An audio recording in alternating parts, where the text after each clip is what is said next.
យើងបានលោតចេញពីគន្លងនិងល្បឿនថេររបស់មន្ទីរពិសោធន៍ដោយប្រើពេញប៉ោងខ្យល់ក្តៅដ៏ធំដែលបក់តាមខ្យល់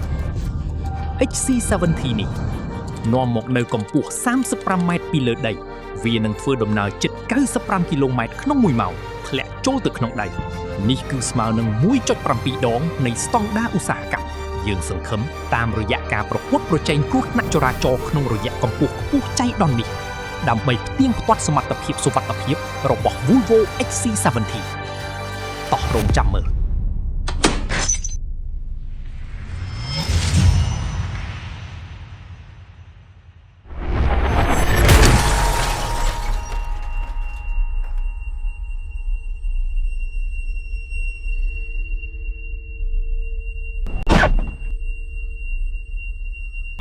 យើងកំពុងភ្ជាប់អ្នក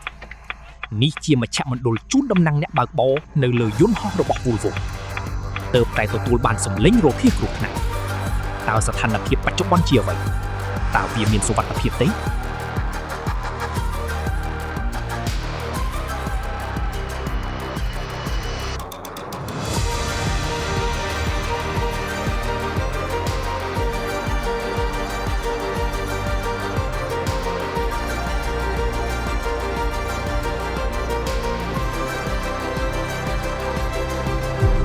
គ្រោះថ្នាក់ពិតប្រាកដគឺស្មុគស្មាញជាងការធ្វើតេស្តស្តង់ដារទៅទៀតមានតែការប្រឈមមុខនឹងភាពមិនច្បាស់លាស់ប៉ុណ្ណោះមានតែពេលនោះទេដែលសុវត្ថិភាពអាចកាន់តែប្រកប